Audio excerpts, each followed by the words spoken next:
Good morning, good evening, good night, good afternoon. Sometimes it's easier for me to keep going than to quit. Life is real. You know what I mean? You have to go out there and put the work in. And if you've never been in the pit at a NASCAR race, do it. The time you put in while no one is around will be what sets you apart when everyone is watching. Because a lot of times you'd be like, oh yeah, that's a cool little idea. But once they really understand where you're coming from, the meaning behind it all in your heart and what you really want to accomplish, that's when people dive in. They really get on What's board. up? What's listeners, Spotify, Apple Podcasts, and video, YouTube. Thanks for giving us a reason to get dressed, man. It's 2026. You guys need to see, hear, feel us. So step to the table, have a conversation. Keeping it no fugazi with ease here today. He's been able to do an amazing thing in terms of putting Lehigh Valley media on the map with the No Fugazi podcast, making his name talking about dating, relationships, themes like being a confident male, all sorts of things. So we're going to get into a little bit of that, but also find out who is the man behind the mic. Everything that's public facing is branded based off his Instagram tag and things like this. So we'll be able to have time to ask some personal questions. This is pre-recorded. So we don't usually end up cutting unless there's a quick bathroom break or something like that. So you're just going to get a raw conversation, clean audio, crisp video. You ready to do this, brother? Yo, let's go. Awesome, man. Thank you for co-creating this content, man. I know you're on a podcast run. You love this stuff, don't you? I enjoy it, man. This is fun for me. This is like a hobby of mine. Plus, I enjoy talking, you know. I don't know everything, so I'm always open to learn, but I do know some things, and that's what I would love to share. You know what I mean? It's awesome, man. Some people have the gift of voice, whether it's, I know just before off mic, you said you used to make music, you used to rap. Yeah. So being an orator, a vocalist, I always hold a huge respect for it. I used to rap as well, too. That's how I got into learning all this tech and stuff that goes with it. But this is the fruit of the labor, the having the conversation, having something worth recording. You know, we talk, anybody that has anything to do with a podcast knows the massive amount of work it takes to take a conversation, just record it cleanly, and then get it out there and put it everywhere. So Exactly. I love that long form exists. I've been a huge fan of podcasting from the audio form. And even like when I'm quality checking my videos, once I know the cameras are cut, I walk around, I do dishes, and I get lost in the audio. You know what I mean? Yeah. I know how that feels because when I'm driving, I listen to podcasts, and, you know, some people, when they speak, it's just relaxing. You know what I mean? Especially with the kind of information that they're portraying. So I definitely understand where you're coming from with that. Like, I barely listen to music now. Don't get me wrong, I still listen to music, but I catch myself listening to more podcasts just on different topics, not just dating and relationships. You know what I'm saying? So I agree with you. Absolutely. It's a great way to digest and take information. And you never know where somebody's going to find this. There's going to be my listeners that check in normally and see that we're back from a hiatus. Mm-hmm. There's going to be people that search your name when looking for information. And just this conversation getting transcribed to Google turns into a wealth of knowledge that's tied into your name. Lasts for years. Yeah. So, you know, no pressure. But yeah, you got to drop gold. We got the lights, we got everything set up, man. Yeah. You know what they say, pressure, you know, makes diamonds. So let's make diamonds, baby. Do you believe that it's important to feel uncomfortable or put yourself outside of your comfort zone in life in general? Of course, because that's the only way we're going to learn. Being in your safe zone, being protected because you're comfortable and you're safe in an environment, because you have a support system, that's great, but it also can be damaging because you don't want to grow old and wish, man, I wish I would have did this or took more chances. You know what I'm saying? So you always want to put yourself, out of your comfort zone, because for one, that's how you learn, and that's how you grow, and that's how you become successful. Especially if you're gonna have kids one day, and they're gonna come to a fork in the road where they're like, should I stay here where it's safe, or should I just go and take this risk? Higher risk, higher reward. So, with experience comes knowledge, and there's a lot, of information that you can gain that people don't know that they're gonna need to hear. So you stepping out of your comfort zone, not only does it benefit you, your family, but it benefits future up and coming people who want to take risks but are scared. So I think that's very important. Absolutely. And it's tangible too. I'm at the point where I'm blessed. I have people that reach out to me, or I'll get a follow. It's almost like social media 10 years ago. Somebody says, hey, I just like your insights. I wanted to reach out.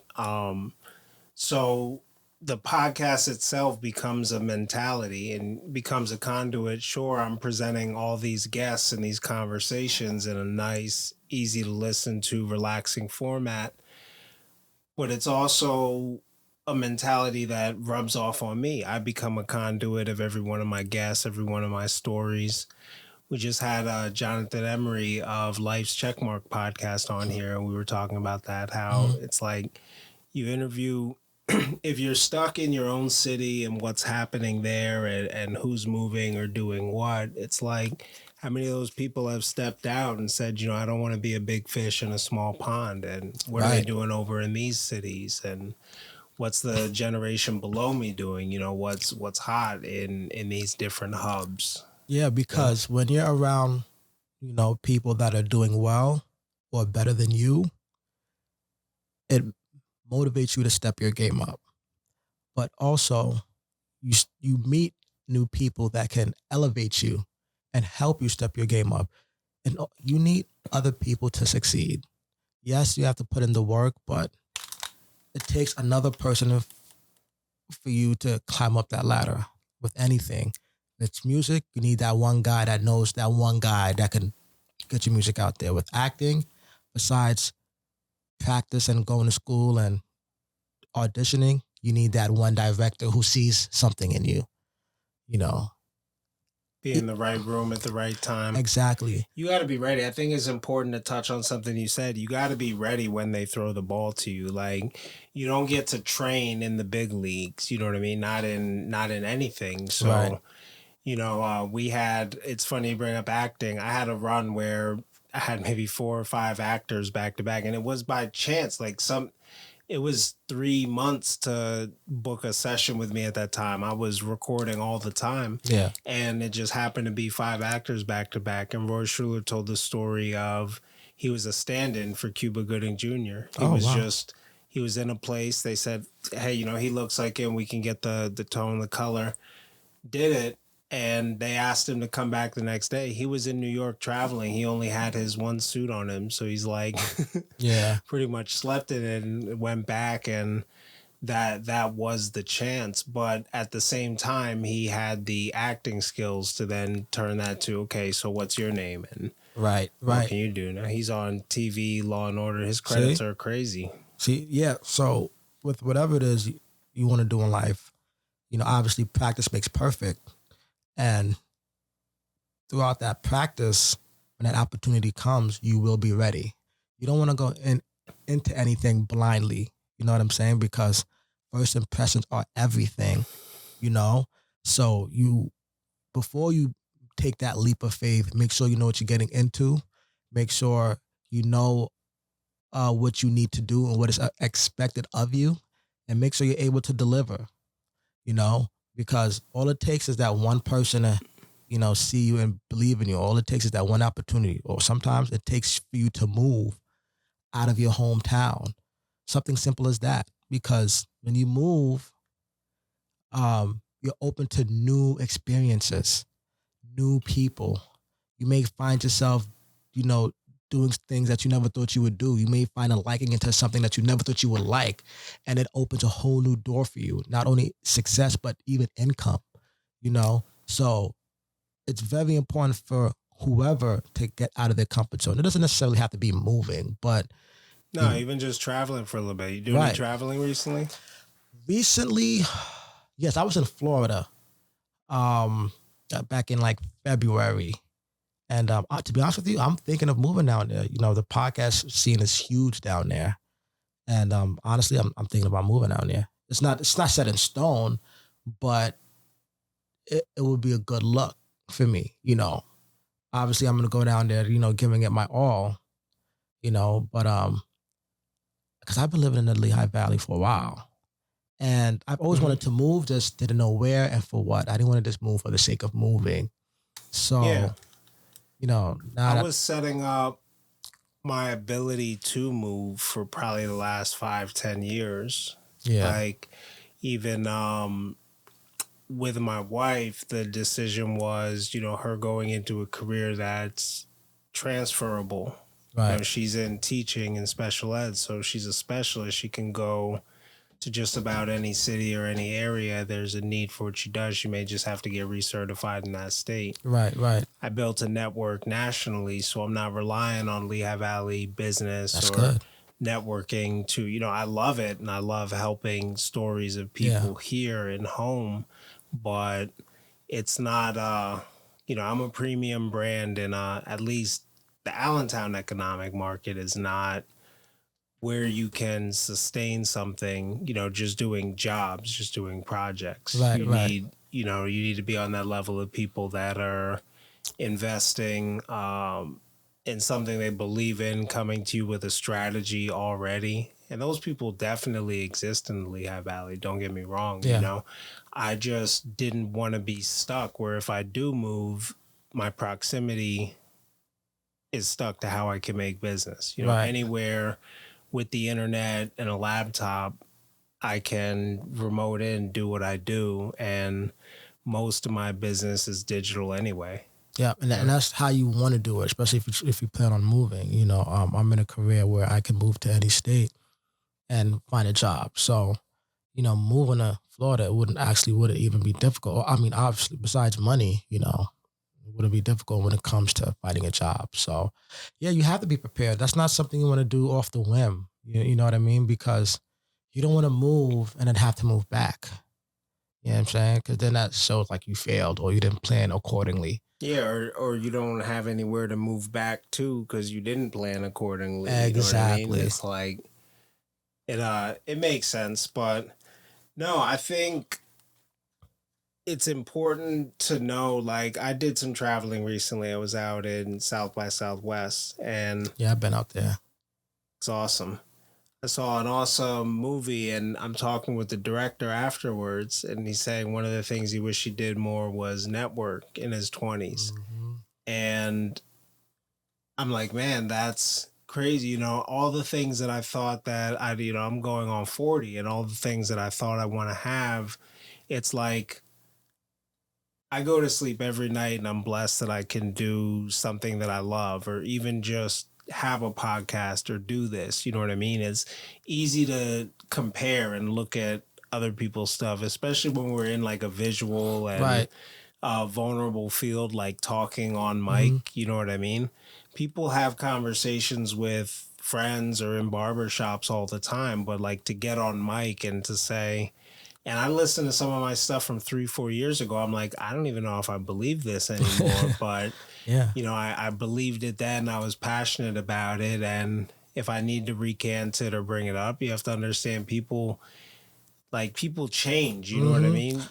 Our views change as we get older. You know, we don't even eat the same things, you know? So yeah, so much can change with, you know, with just in a year with viewpoints, our beliefs, what we like to eat. And that's all through experience, you know? So I'm with you on that 100%. Do you stay pretty healthy in terms of food and? Yeah, I have to. So I have IBS, you know, so I have Crohn's disease. So I have to eat on a strict diet or else I'll be in the hospital, you know? So that's not something I talk about often. I used to, you know, be vocal about it on social media, but, you know, I take that down, you know? But, you know, I want the people to get to know me, you know, so, But yeah, I have to eat well. That's why I'm always in the gym. I cook all my meals. Once in a while, like I'm human. Once in a while, I go out and eat and I'll buy some food. But for the most part, I cook all my meals. You know what I mean? I'm actually a great cook, to be honest with you. That's also something that There I you also go. like to do. You know, Me too. so yeah, health is very important to me just because of what I've been through. You know, and health should be important to everyone. You know, so it kind of like coincides with Well, health kind of trended for a little bit, it did. and it's like, I think it's a topic to bring up. Not that it has anything to do, but you remember when gluten free was like, you know, and people that ate gluten free, people with celiacs are like, you know, I already had to find menus that like this was a thing. You're doing it because you think it's healthier. You know what I mean? Like Yeah.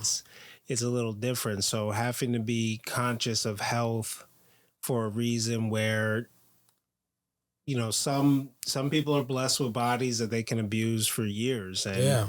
you know what I mean, still bounce back from that. But if you have to do it, it's like you know, another thing that was trending was therapy and just mental health in general. I also remember. You know, I live with mental health. So these things that become trending that everybody's like, oh my God, you can do this or sleep is a big deal. It's like, no, I can't go too many days without sleep or things start to like really fall apart. So Yeah, that's kind of unhealthy anyway, you know, because when you sleep, your body heals up to 90% when you sleep.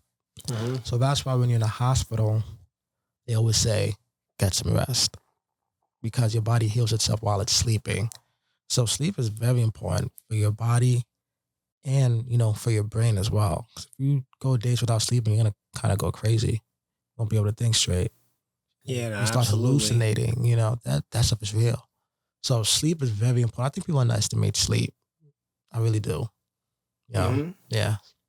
No, I'm not even behind on any deadlines right now, but I've been getting amazing sleep the past like week or so. The whole month hasn't been great. I went through a phase where it was like it wasn't even me working myself to death. That was last year.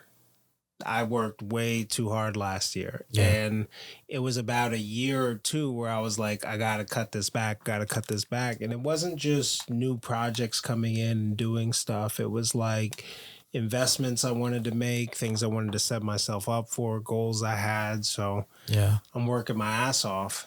And now I'm starting to balance it. But there'll be times where I can't sleep. And Yeah. I'll channel it into something healthy like writing or Yeah. whatever, you know what I mean? I'm not really playing video games, but Right.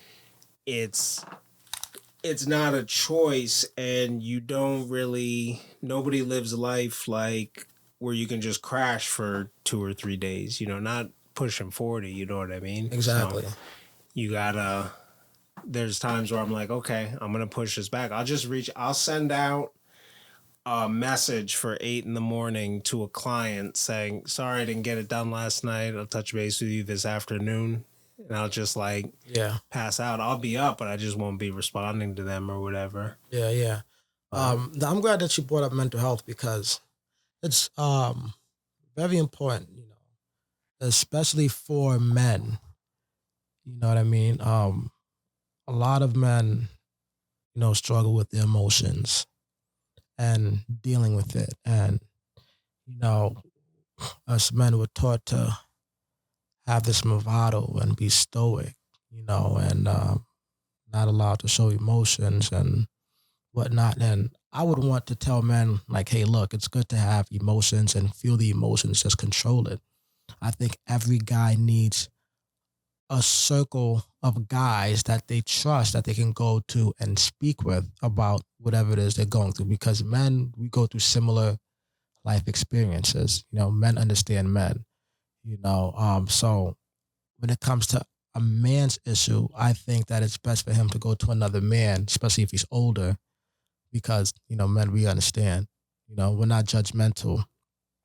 You know, I personally think that men should not go to women for their problems because, women look at us as the leaders, strong, and, they want to be and feel protected. So showing weakness to a woman to a certain extent can be detrimental on your relationship and or to how she views you as a man, because women are always looking for a guy to be dominant, strong, stoic, have self-control, be decisive. So, I would, love to tell men, get you a group of guys that you trust. Anytime you're going through something, you call them up, meet up with them, and you speak, because guys will be able to help each other out, because we're all about finding a solution to a problem. For us, just speaking about our emotions doesn't help for us. That works for women, and that's fine. But men and women are very different. And, that's why I say men should, keep that circle of friends and go to other men. Therapy, I don't know about therapy. Like, I'm not a fan of therapy, to be honest with you, but if therapy works for you, go. You know what I mean? Who the hell am I? I'm not God. If therapy works for you, go to therapy. Would I go to therapy? No. I have, luckily, thank God, I have a good circle of male friends that I can go to and speak about my problems with them, and they'll give me great advice and a solution to solve it. I think therapy, benefits women more because women like to just talk about the emotions and they'll be happy. They'll like feel satisfied just from just talking about it. So I think therapy just really is just way better for women than it is for men, in my opinion. That's a good opinion. I mean, that's a strong opinion. Yeah. I would say not whether it's good or bad. People go to therapy for different reasons. Mm-hmm. And I would sum it up by saying I'm not for people thinking that just talking about their problems is going to solve or fix anything. Like, if you need to manage medication, if that's something that you're trying through your healing journey, you need to do it. Go on, don't go on Reddit, dog. Like, don't, you know what I mean? Like, people want to have a psychology degree. I mean, they'll spend a night on Reddit or something, and they'll go to the therapist saying, I'm diagnosed with this or whatever. And like, I've been in and out of therapy, but I've learned that they put titles on stuff. And my reasons for doing it is having a support system in case things go wrong so I don't have to get back in line. Yeah. You know what I mean? Yeah. I'm not active in it, but I would get back. But I don't use it as just talking about it. I use it as accountability for me to say, okay, I have this set of goals where I'm working. Because just like in business, just like in relations, just like everywhere where you have goals, you also have it for health or mental health. So it's a guidance for you. It's a mirror. I'm setting the guidance. Nobody's going to guide me. Nobody understands the struggles or what do I have to do. You know what I mean? Like, right. The therapist is going to tell me don't work till 3 a.m. The group of guys is going to say, you want to get breakfast in the morning? Like, you got to do what you got to do. You know what I mean? Like, I have different groups of guys for different stuff where, the most... I don't want to use the word nurturing, but like the most care that I would get from the group of men is the most what society would say the roughest group of men. You know what I mean? Like, these guys are all vets or so they're gonna martial artists. You know what I mean? I'm giving them up. They know who they are, and I'm public on it. Shout out to the Barbershop Chronicles. But these guys are gonna keep me right, but they're not weak men by any means. You know what I mean? Honestly, that makes sense, because you can't talk about certain issues that you're going through with the same person, because I've realized that certain guys will give you different type of advice when you come to them with a problem. You know, you're gonna have, for example, you got a problem. You go to Mark. Mark's the tough guy. He's gonna tell you to suck it up. Be strong. Don't show no weakness. You know what I mean, then you're gonna have Michael. Michael's the more understanding guy, and he's gonna understand where you're coming from, but give you a different perspective of how you should look at things and think. And then you're gonna have, you know, Steve, who's more I don't want to say emotional, but I guess he caters to how you feel and kind of like tells you what you want to hear, like gives you hope in a sense, like let you know that everything's gonna be all right, kind of thing. You know, so I can't think of anybody in my circle I keep around that. Yeah, that reminds me of like a yes man or something. Like, right, I wouldn't say he's necessarily a yes man, but okay, he's the type of friend that will give you hope in your situation. If you feel like your back is against the wall, it's all over, and there's nothing you can do, like he's gonna give you that belief, like, nah, bro, it's not over. You know, yeah, this happened, it sucked, but okay, I got a couple of those. yeah, you know, there's a light at the end of the tunnel. You know what I'm saying? Like he's the more nicer guy. You know what I mean, he's not so stoic and have all this bravado and tough guy, rah rah. You know, he's the more gentle one. You know, still give advice, still tells you what you need to tell you, but also let you know, like, yo, bro, it's gonna be all right. You know what I'm saying? So, all in all, it's your life, and you got to do what works for you. There is no one size fits all when it comes to solving an issue or who you go to talk to. That's why I say, you know, if therapy works for you, go. Don't listen to me. Well, look, if you want to understand the neuroscience in your brain, you might not want to talk to Mark, Steve, or Will or any of that. Yeah, you know that's what I mean? true. Like, if you're going through something serious, because you want to see a professional. I agree with that. If you're not a mental health professional, everything that people are giving is advice, and at the end of the day, is still chatter. Right. You need to know if removing your environment or getting into, you know what I mean? You deal with certain things where people are dealing with fight or flight, where it's like, when it's something to that magnitude, go see a professional. Don't go to Mark, Steve, and but if it's just your regular everyday struggle that every man goes through, you know, go to those guys. But if it's something that detrimental to your health and your way of thinking and your well-being, go to a professional. Yeah, for sure. No, I think therapy exists for a reason. Yeah. And then I also agree with, if you want to choose a male or a female, and like being super selective with who your therapist is, you know what I mean? Like, it's not your friend, it's a partner in whatever you have to do. And it's not cheap, even if you have health insurance. So like, you're going to get something out of it, just like I would pay a gym membership or anything like that. Like, there was years where I had budgeted in what I need to do for therapy or medication or whatever, and have it apart. Was on some, got off some. And it's like, understanding what I'm going through, I think it was super pivotal during that time. Whereas you could go to a priest for that sort of therapy. You know what I mean? Just somebody to hold a moral compass. Priest is not going to tell you not to sin.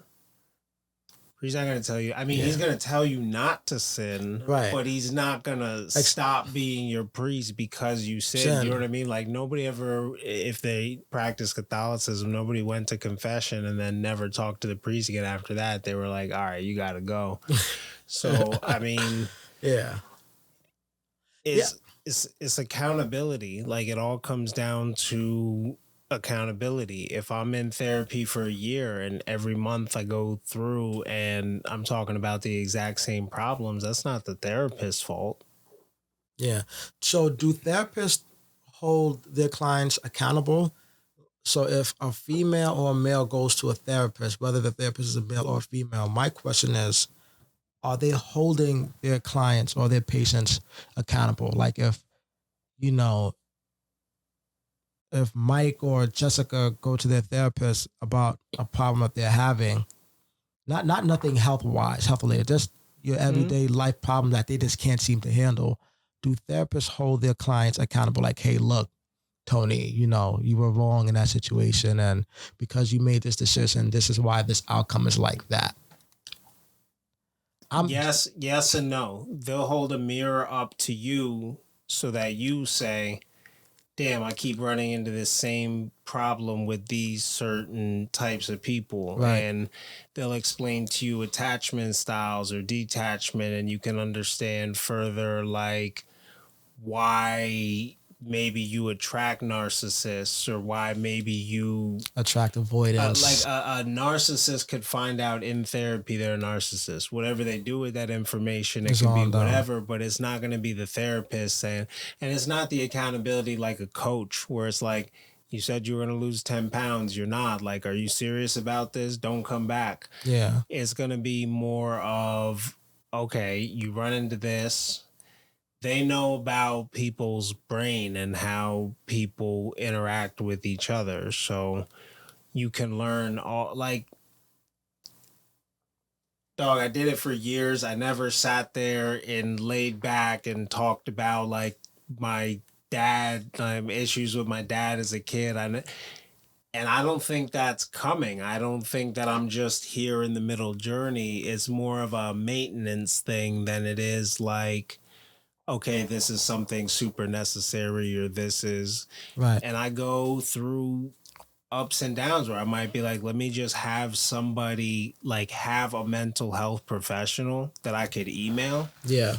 And just journal something. So it's up to me to be accountable if my therapist is going to hold me accountable or whatever. That's not their job to tell you, to give advice. Like, so their job is to what? You said mirror? If they're good.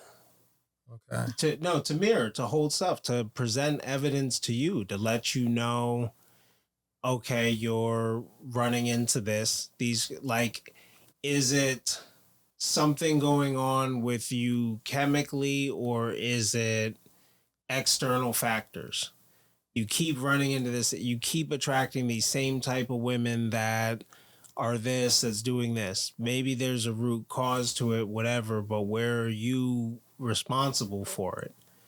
Oh, every woman says the same thing. You yell, you're controlling, you do this. You know what I mean? Yeah. Therapist is not going to come in. They may know you're this whatever archetype / detachment style, anxious, but they got to educate you on that and you got to accept it and be like, okay, this is either how I'm wired or this is where we could do.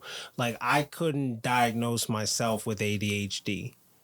Someone else with ADHD could probably look at me and be like, yo, you got ADHD, but they got to do testing and all that stuff. And I can't just go on Reddit or go on, WebMD, say I have ADHD and go to CVS and buy some meds. amphetamines. You know what I mean? Like, it doesn't work like that. So I would tell anybody, like, if you're going to be a dietitian and you're going to understand like health, yeah, you can educate yourself a ton. I did it. I learned a ton about health. Do I know down to the molecular level, like the science? Like, no, not at all. Am I certified in anything? No, I know my body through testing and through trial and error. And I know what works for me, what makes me feel a different way. That's through years of journaling and putting through stuff. That was guided through therapy, but I've gone through, like, first meeting, I'm with you. I'm like, yeah, I don't think this is gonna connect or work. I don't think we're gonna get to where we need to get. I watch how you talk to other people, how people look when they leave your office before I go in. Like, I don't know. It's just like you would with a personal trainer. You know what I mean? Yeah. You're gonna train with somebody who's wildly opposite than you on social, publicly and stuff. Like, I don't know. I get it, because I generally didn't know, so because I have this view on therapy and therapists, and I don't know. I don't know if it's has to do with the Black community and how we look at therapy. Could be. You know, It's a thing. That's a thing for sure. you know what I'm saying? So like therapy has never been a good thing growing up, you know. Not with my mom either. You know, I don't want, I mean, my parents never said anything to me about therapy. It was never brought up, but like just, you know, being in the Black community, we're not too fond of therapy. I'm not saying there's no Black people that go to therapy. No, there definitely are, but it's No, just, my mom pushed positive thinking. She had never worked with a therapist or anything like that, but she had later on in life been okay with me and my sister going down that path. But yeah. you got to realize I went through 10 years of hating doctors and off medicine completely, just completely holistically managing my own stuff, learning to meditate, like meditating on buses. You said like, I hated doctors. That's funny. No, listen, so I like being able to speak on both sides of things. Like, if I'm going to have an opinion on something, it can't be because I only tried one way. You know what I mean? Like, yo, man, chocolate is my favorite flavor. Oh, yeah, what's your second favorite? Well, you know, I only ever tried chocolate. Like, you know what I mean? That's not an interesting conversation. At all. You close-minded. You know? But you said you do Bible study. I'm not sure if that was on mic or off mic, right? That was off mic. But yeah, I don't mind talking about that. So yeah, I do Bible study. Growing up in Brooklyn, I went to Catholic school. I had my communion, and in Catholic school, you know, they would take us to church. Mm-hmm. You know, in class in the morning we'd say the Hail Mary, Our Father. Like it was just. So I grew up, you know, believing in God because I went to church and stuff like that. And my grandmother was, you know, very religious. She would always have the rosary read and pray every single day. And I would always go to church with her on Sunday, you know, up until she passed. And then, you know, I had some like, you know, some like scary nightmares and stuff like that.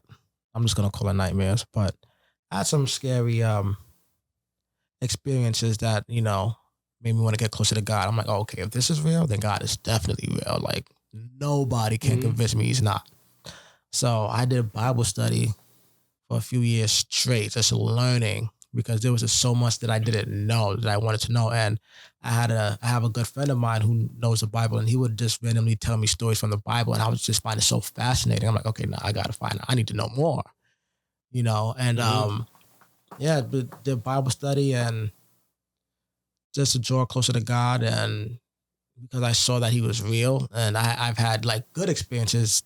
That was like, oh crap, I'm like this guy's really real. You know what I'm saying? And I'm pretty sure everybody who believes in God has some kind of dope experience where they can't even explain. That was like, oh, that's not luck. That's from a higher power. Sure. You know, so anything is possible through God, bro. And but that's a form of therapy. That sheds more in that mirror that I'm talking about. Like, you have a compilation of books that says this is the way that it's supposed to go. So you're a person in a broken kingdom saying there's all this sin around me, but that doesn't make it okay. I'm going to live like this, man. I'm going to do like this. It's the same thing with our behaviors. Like if you grew up in a family where everybody's just throwing shit at the wall, you know what I mean? You're going to think that's how I express, that's how you do it. So when you're saying, okay, this actually leads to dysfunction, this leads to crime, this does all this sort of stuff. And you can see, I mean, as humans, we're social beings. Like it's okay to have an identity and a self. I don't think people are okay enough with being the minority on things. Yeah.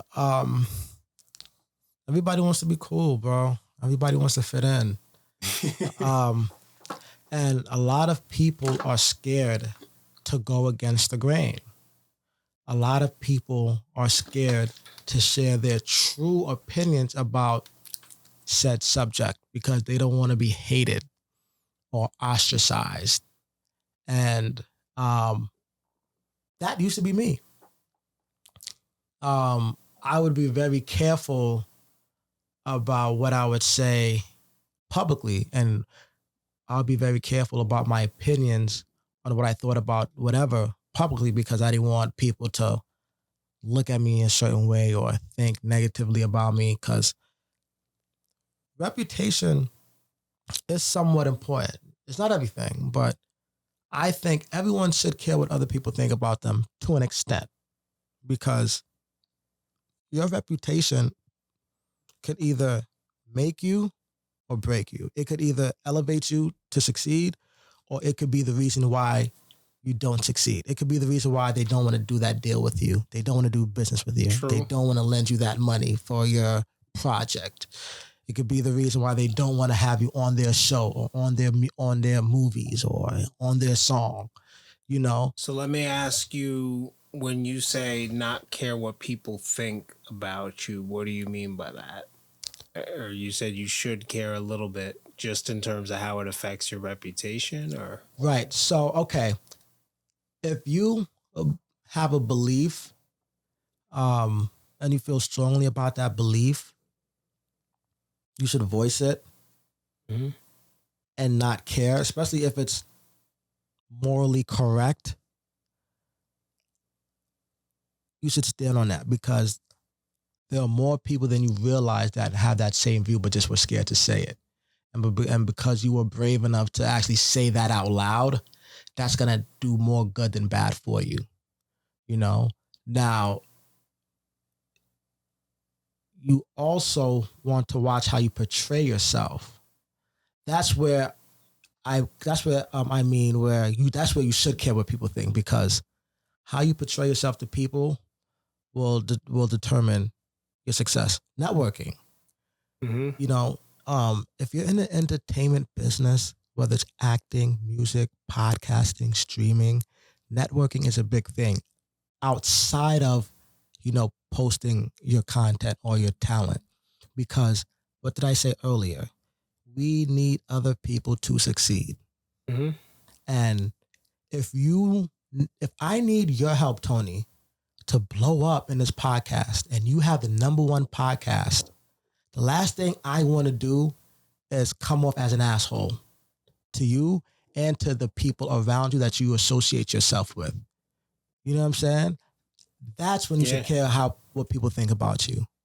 Yeah, I didn't want to skip over, because I think reputation is everything. Yeah. But at the same time, I really don't give a fuck about what people think. It is. But like, I use that as an example. I curse. I'm very articulate. I'm very punctual and professional. And probably the way that I think about language and communication comes off too polished that it doesn't feel authentic. Right. So there's another filter from how I actually think to how I actually speak. I'm very conscious of how I'm presented, and that's with or without a mic on. Right. But when somebody had said about in the Bible that cursing is essentially sinful and that you can be as close to God. Now, I didn't know that was something new presented to me.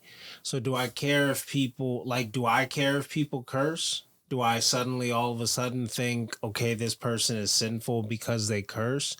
Now, if it's to the point where you can't control it at all, there's no thought before, you're not cursing intentionally, right? Then it's like, okay, that's a lack of verbal discipline. But my mirror is telling me now, okay, let me look further into this verse. Let me see more about if I should at least not think. You're like, I don't use the M word really. Right. So I'm conscious about language in general. I just think that it's more about intent behind words. Right. And if you could shed light on that to me, like what it says in the Bible, if I should not curse or... I don't know exactly what it says about cursing in the Bible, so I don't want to make anything up. That's something I actually want to look up, honestly. I think we should do that. My phone's over there. You can look it up. Give me 1 second. Let me see, because now I'm curious, because if it's a person telling you, because people say, oh, cursing is a sign of low intelligence. Nah, it's the other way around. You know what I'm saying? So it's it's the other way around. Slang, they could say it might be a sign of low intelligence, but I don't know. And then we could fact check that too. I've heard it's a high intelligence thing, but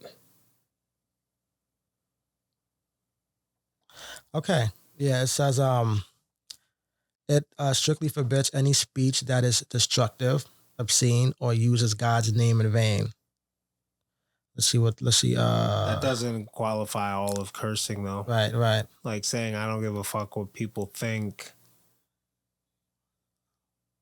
Let's see, Jesus taught that we say comes directly from the condition of our hearts. Profanity, gossip, and curses are seen as symptoms of internal anger or malice. Yeah, see, I don't really gossip like that. See, I Yeah. don't know. I am See? intentional. So I am Yeah. So it's based off what I'm reading, it's how we're using those words, yeah. you know, because sometimes you have to, be direct and use destructive language to get your point across, to stop people from messing with you.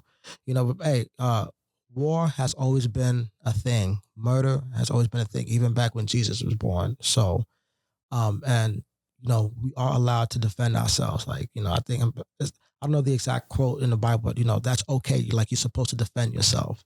And sometimes, like, you got to tell somebody, because people take kindness for weakness, So sometimes you got to be like, yo, look, I'll fuck you up. Like, don't play with me. Sometimes you have to say that because people think, like you, Tony, like you're very well spoken. You're a genuine guy. You're a nice guy, and people could easily think that you're a punk. And if they do think that, that's when you got to let them like, yo, look, I'll fuck you up in here. Like, it'll get real bloody in here. You know what I'm saying? Like, don't let this. See, I don't know. It's a different demeanor with me. That's funny. I understand what you mean. What I mean? And it's funny. I could channel. People know my history with training and stuff, and I've never claimed to be a badass or any of that. Me neither. I tell more stories about walking away. It's funny. Since I've been training jiu-jitsu, I walked away from 3 fights, and yeah, the immediate response is, you about 4 inches taller, 20 pounds. We not even in the same weight class. Like, you know what I mean? Like it's. I will murder you, bro. I don't ever agree with verbally. Like I don't believe in fighting words. Somebody came to me with fighting words in Wawa, and just asked me, and I said I apologize if my. You know what I mean? If I offended you, we both had long days and stuff like this. At the same time, I'm gripping the shit out of his hand and looking him dead in his eye. But it's like, dude, we don't. You know what I mean? Like, that's the right thing to do. I used to box, so and self-defense teaches you discipline. You know what I mean? And once you get good at defending yourself, you don't want to fight anybody because you know what you can do. Yeah. Did you ever have someone just come in the gym on like their first day and like just want to jump right into sparring? I don't know if that happened in jiu-jitsu. I don't know if that happens in boxing so much because people know more. Every guy always wants to spar. They always want to skip. That's what I mean. And they always want to just spar. And so you've like thrown down with somebody untrained. You felt the skill difference of like the gym I went to. Luckily, everybody was respectful. Nobody had a huge ego. There was a lot of respect in that particular gym. So I did not spar. I did spar a guy that wasn't as good as I was, but it wasn't like it wasn't like a beatdown, But I've also sparred with a guy that beat me up. You know what I'm saying? So no, we've had people just come in and say, like, want to see what, like, no training, nothing, no grappling experience, whatever. They want to see what they can do. Yeah, or just understand what it is. Like, I've had somebody literally say, how do I win at this, or what do I do? And it's like, just make me stop. You know what I mean? Like, it's not really rules. I mean, there is rules in jiu-jitsu. We're not gouging each other's eyes out and stuff. Right. So I don't even go, but I just know that when someone trains for like a year, 2 years, 3 years, it's a lot harder to will them around versus when you know what I Exactly. mean? Like if you're training with people, you're never even in a position where you experience the skill gap of somebody completely untrained Right. versus someone else. And I'm not even talking like if you had a hard life and you've been in 25 fights by the time you're 23, you know what I mean? Like you're not untrained. Exactly. You know what I mean? Like You're you've figured experienced. out something Right. that works for you. You know what I mean? Like you might not be 0 and 100, but You got enough experience to hold your own. and even then you don't go sitting there thinking that everybody is untrained. Like we're in District 11. Like you got Lehigh right next door. You got like, you know what I mean? Like high school kids that got 13 years grappling experience just walking around drinking beer in Southside Yeah. Bethlehem. Yeah, because Pennsylvania, we're pretty well known for our wrestling. You know, like Pennsylvania's like has one of the best wrestlers, and one thing I can honestly say that self-defense teaches you, whether it's boxing, jiu-jitsu, MMA, whatever, is that you can never underestimate anybody. Now you see some of these wrestlers, Bro. see some. Yeah, that's why, and I think that's what boxing taught me. Not only did it teach me discipline, but when I sparred, right, I got beat up by a kid that was scrawnier than me and shorter than me. Yeah. You know what I'm saying? So I didn't go to the gym for like a few days. Like I skipped the gym because I didn't want to fight him again, you know. But I had spoke to this guy that I used to work with, and he was just giving me some pointers about sparring because like my lip was busted, my jaw was like hurt. You know what I'm saying? Like you can tell I got into a fight. So I was scared.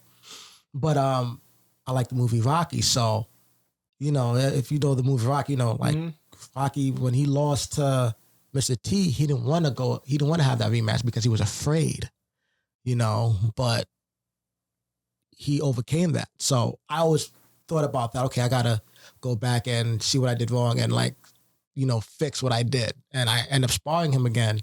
And I did well. I didn't beat him up, but he also didn't beat me up either. But yeah, it taught me like, that's why I never think I'm the biggest, baddest. I don't think I'm the strongest. I don't think I'm the toughest. I don't think I can beat everybody up because one thing I learned is always somebody better, bigger, stronger, taller, smarter. It was that way when we were 25. It's not, you know what I mean? I've trained with, I don't speak about my training much, but I've trained with 23, 24-year-olds. It's a different level of cardio. You know what I mean? Like even with the vaping here and there, like it's a different Father Time is undefeated. Like undefeated, you can't do any, like the knowledge is great.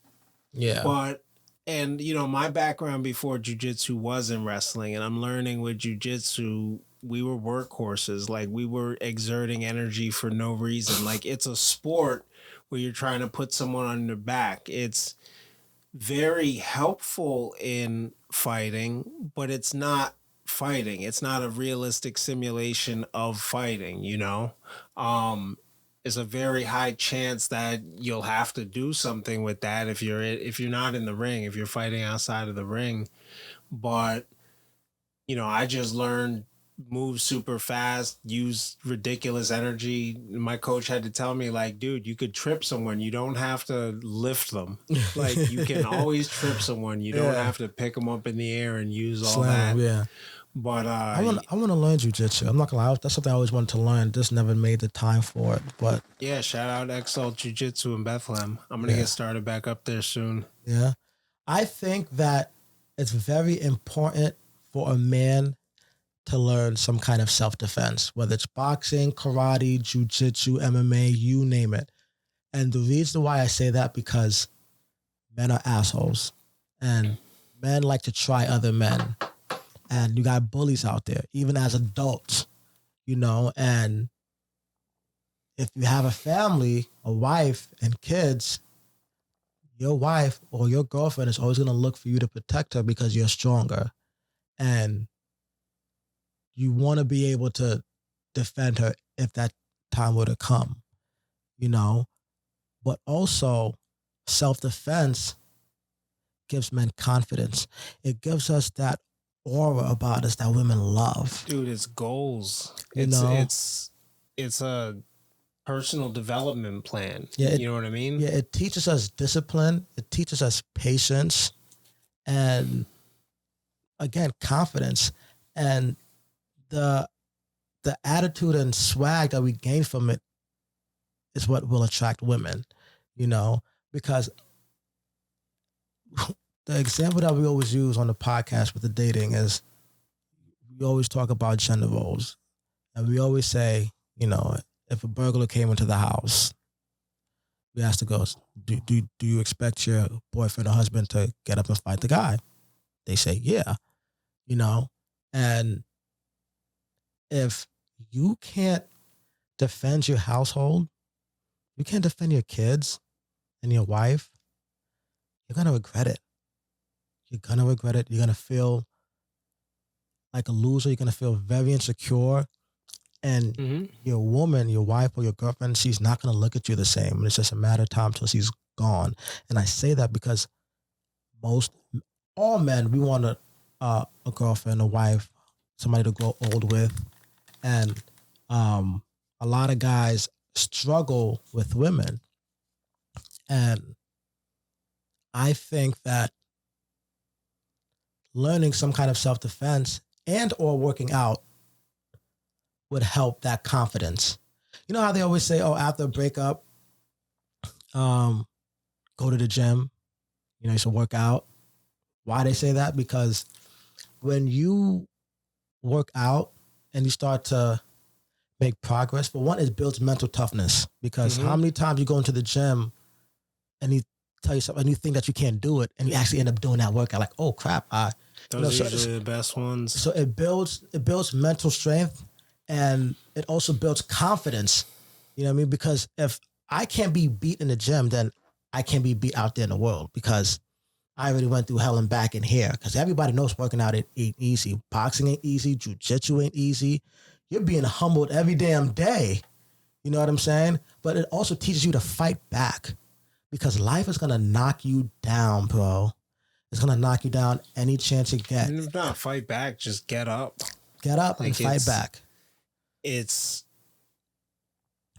was very intentional with the name I Will Not Lose podcast, you know what I mean? And yeah, the crown and the idea of pushing that, you know,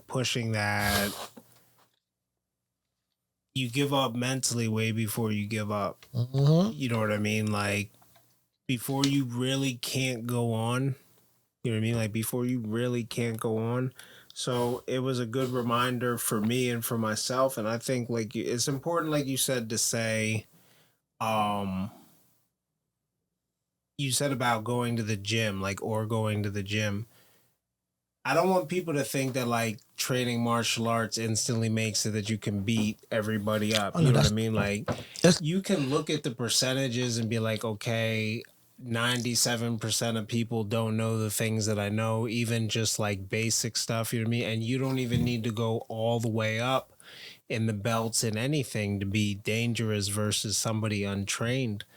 It's just that having goals, having that camaraderie, the partnership of other people that are bettering themselves with you, you know what I mean? It's like you want to be around a circle of friends. You want to be around a circle of people that better themselves. Community.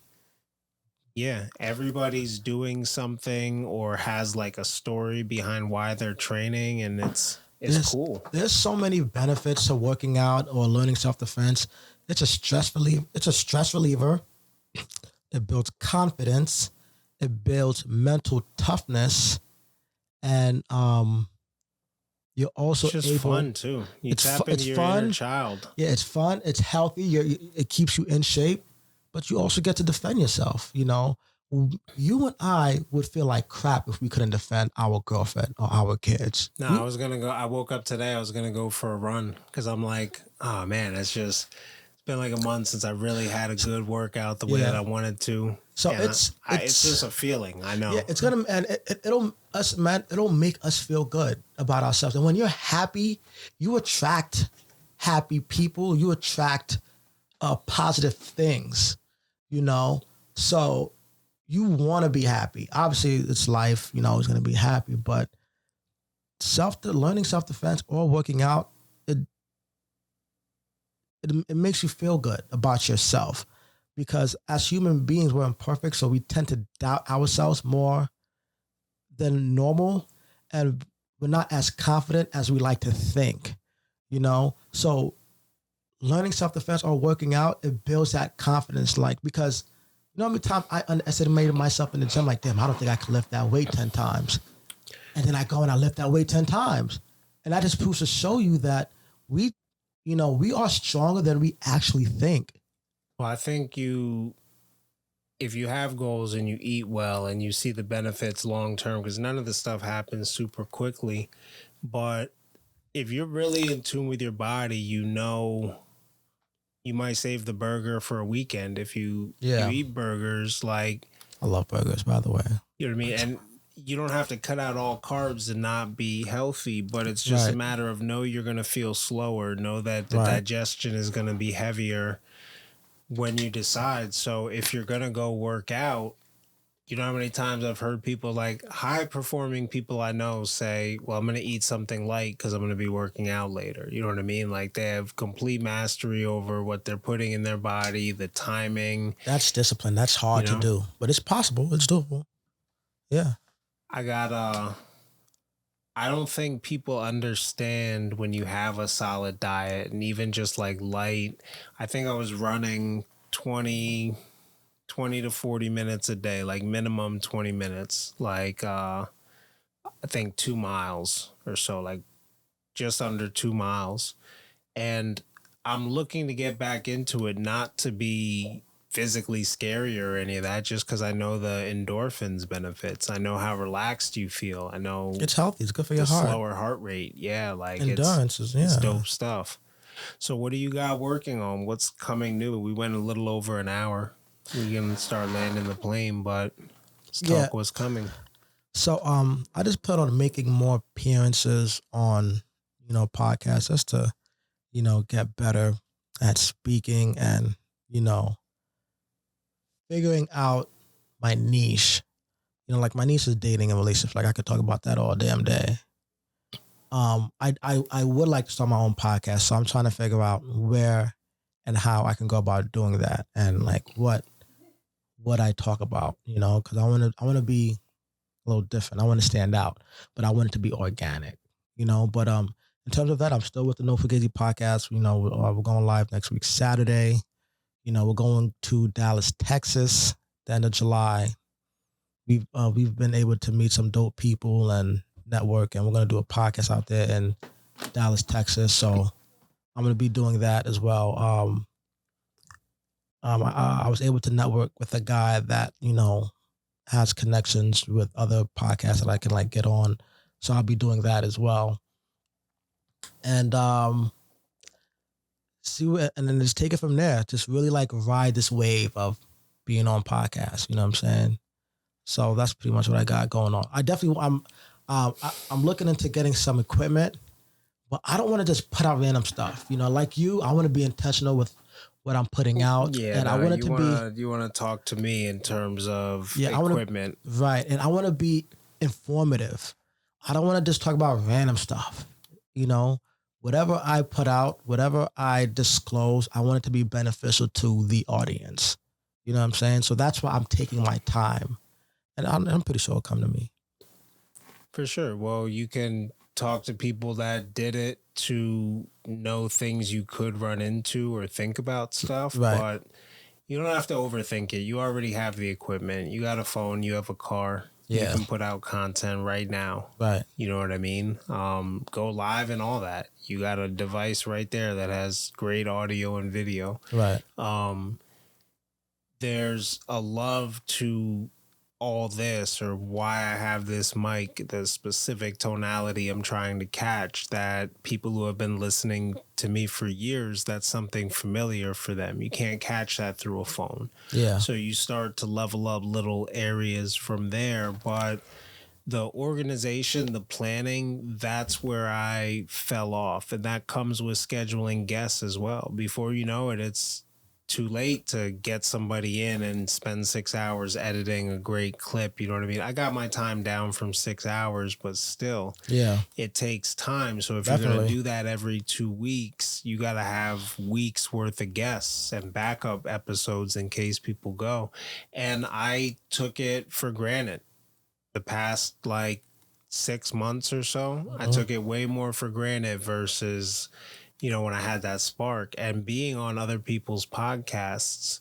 Shout out to Nick Asenio with The Platform. Oh, that's my boy. Shout out to Donna Jean with In the Hall Closet podcast.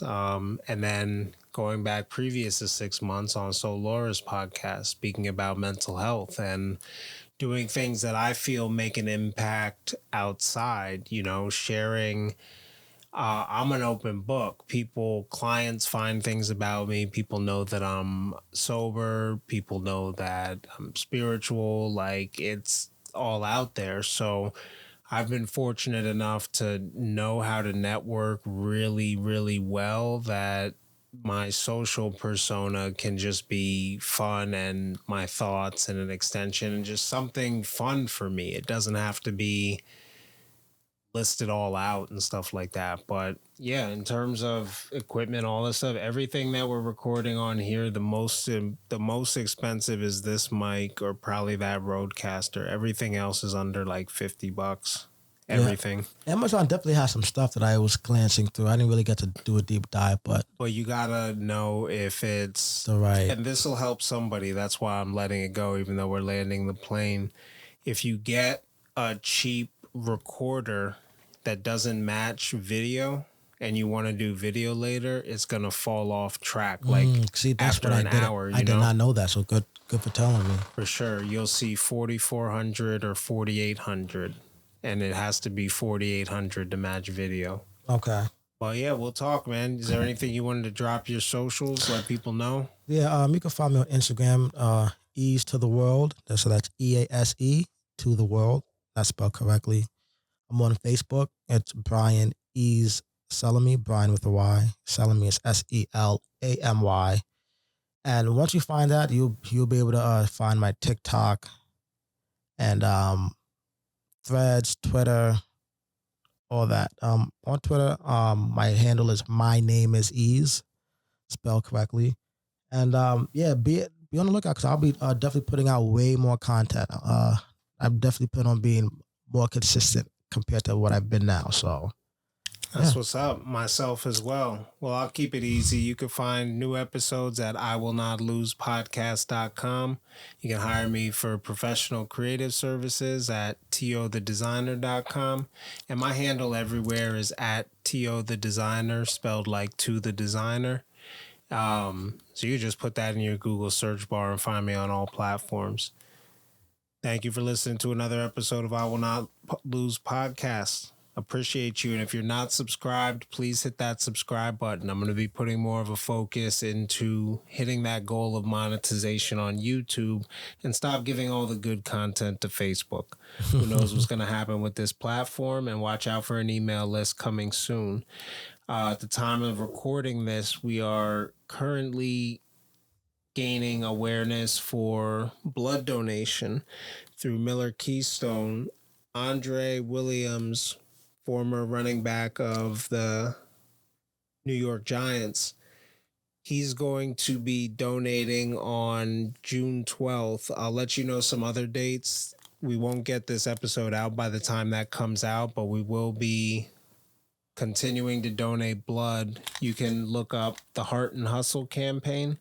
We're also raising funds to stop human trafficking through all funds for the Celebrity Casino Night, the Strength and Love Celebrity Casino Night. You can get information on that at strength.love.org. You can buy tickets, and all proceeds go to benefit Deliver Fund, which is to help stop human trafficking in the Lehigh Valley. You hear me talking a lot more about those couple events. Stay tuned. See you next week. Thank you for listening to another episode of I Will Not Lose Podcast. To support the show, visit IWillNotLosePodcast.com. You can subscribe to your favorite podcast player, share the episode link, leave a comment. Your contribution is greatly appreciated. And if you're listening in and can't see the QR code for donation, go to tothedesigner.com/links, and there's instructions to donate up there. Thanks so much.